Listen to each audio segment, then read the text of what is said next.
নমস্কার বন্ধুরা, কেমন আছো সবাই? আশা করছি সবাই ভালো আছো। আজকে আমি তোমাদের সাথে ফুলকপি দিয়ে দারুণ একটা রেসিপি শেয়ার করছি। ফুলকপিটা কেটে নেবে, তোমরা ভিডিওটা দেখতে থাকো।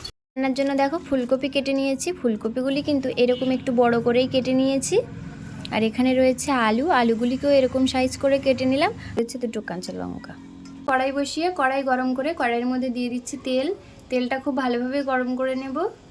তেল খুব ভালোভাবে গরম হয়ে গেছে, এবারে কেটে রাখা ফুলকপি আর আলু দিয়ে দেব।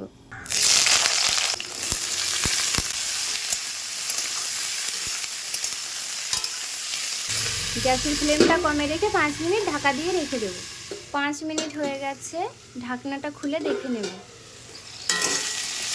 আলু আর ফুলকপি প্রায় সিদ্ধ হয়ে এসছে, অল্প কিছুটা বাকি রয়েছে। এই যে দেখো, দিয়ে দিচ্ছি সামান্য পরিমাণ একটু হলুদ, স্বাদ অনুযায়ী লবণ।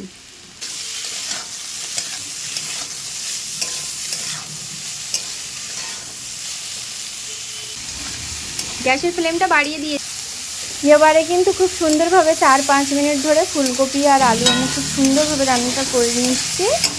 তো 4-5 মিনিট পরে দেখো বন্ধুরা, খুব সুন্দরভাবে কিন্তু রান্না করে নিয়েছি। তরকারিটি কিন্তু প্রায় হয়ে এসছে, দেখেই বুঝতে পারছো। আর একটু রান্নাটা করে নিচ্ছে।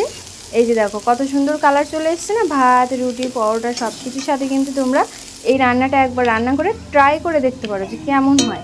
তো দেখো একটা প্লেটে তুলে নিচ্ছি। খেতে কিন্তু অসাধারণ স্বাদ হয়েছে আর দেখতেও অসাধারণ হয়েছে। রুটি হলে তো আর কোনো কথাই নেই। তো চলো, ভিডিওটা ভালো লাগলে অবশ্যই লাইক করে দিও।